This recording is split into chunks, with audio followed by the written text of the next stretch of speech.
Hi everyone! Today we're going to learn about exceptions in Java.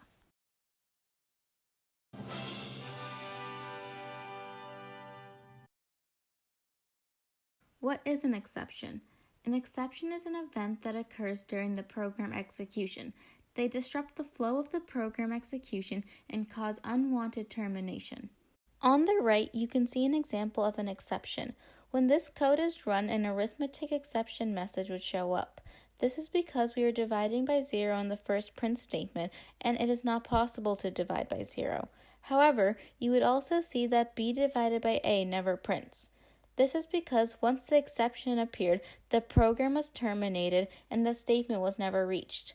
Please try copying the code into your Java IDE and you will see what happens.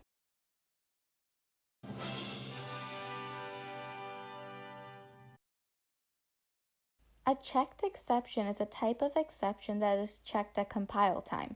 This means that when you go to compile your code, it will not even compile if there is a checked exception. So, it will need to be worked out before trying to compile and run the code. On the right, you see an example of a checked exception. There is an exception saying that the file cannot be found and that the exception is unreported. This code could never be compiled with the exception that is there, so it would have to be handled in order to even compile and then for the program to run. Please try copying the code into your Java IDE and you will see what happens. An unchecked exception is not checked at compile time, but only at runtime. So even though there is an exception, if it is unchecked, the code will still compile. On the right, you see the same example of dividing by 0. This code would compile perfectly, except when running it, an exception would pop up and the program would terminate. So the code is not checked at compile time, but instead runtime. Please try copying the code into your Java IDE and you will see what happens.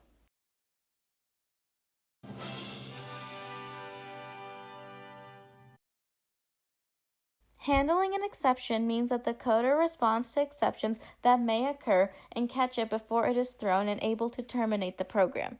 Exceptions are handled in order for the flow of the program to not break. Once an exception is handled, the rest of the program executes and the true results are seen, regardless of the exception. An error and an exception are very different. The main difference is that an exception can be handled at runtime, but an error cannot. Meaning, in order to eliminate the effects of an exception, extra code can be written, which we will talk about soon. But for an error to be fixed, the code itself must be modified. This means that all errors are unchecked, while exceptions can be checked or unchecked. Errors are also usually more difficult to predict before the code is run, but exceptions can usually be guessed beforehand. Here you can see the 5 Java handling keywords.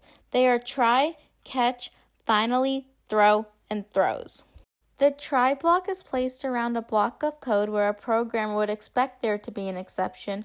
The try block cannot be used independently, and it must be followed by either a catch block or a finally block. A catch block is used to handle an exception. It must follow the try block so that when the code is executed, the computer knows what exception it is handling and when. It is used if the code in the try block causes an exception. The finally block surrounds the most important part of the code. It allows the code within the block to be executed, even if the exception is not handled. The finally block must follow either a try or a catch block. The throw keyword is used to throw an exception. We will discuss what it means to throw an exception later in this video. The throws keyword is used to declare exceptions and not throw them. It is used in the method signature to show that an exception may occur in the method. The throws keyword simply allows the method to work and delays the handling of the exception. Here, if we look at the left side and run it, obviously there would be an exception. We have an array that contains 5 numbers, but we are trying to print the 11th number, also seen as the 10th index. This would yield an array index out of bounds exception. On the right, utilizing try and catch, we handled the exception. The code that was intended to be executed was placed in the try, and if there happened to be an exception, a message was printed to explain that there was no 10th index. Try copying the method on the left and then the method on the right, in your IDE, and you will see the difference between the two when they are run. So, what does it mean to throw an exception? Throwing an exception means that an exception object is instantiated and displayed on the screen by the Java runtime environment. An exception can be thrown by the runtime environment or the coder. As you may have noticed, there are two keywords that are very similar, throw and throws. So what really is the difference between the two? Well, throw is a keyword that is used for the coder to throw an exception.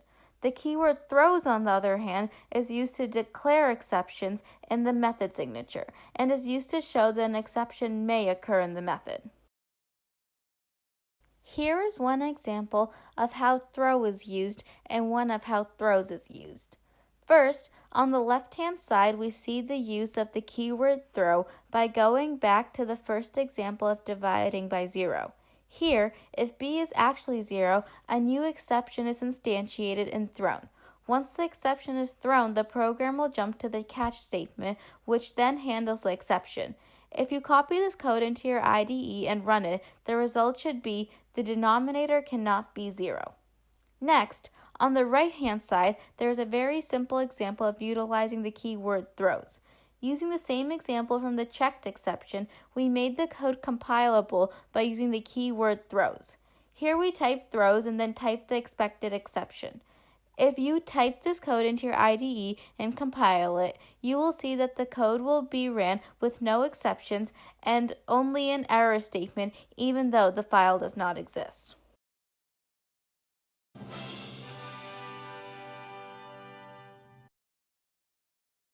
Error propagation is when the exception is not caught when it is first seen. Instead, it drops down the call stack to each method and continues dropping down the call stack until the exception is handled in a method, or the bottom of the call stack has been reached. This is a simple example of error propagation. Here, the user would run method 1. When the user runs method 1, the method call calls method 2. In method 2, there is a try-catch statement that calls method 3 in the try block. In method 3, there is a division by 0. So this is an arithmetic exception as we have seen in the past. Then the catch statement is approached where the message is printed. Copy this into your IDE and compile and run it. You will see the exception handled message, and the runtime environment will not throw an exception. That's a wrap on this quick lesson on exceptions. Feel free to reach out to me if you have any questions. Thanks.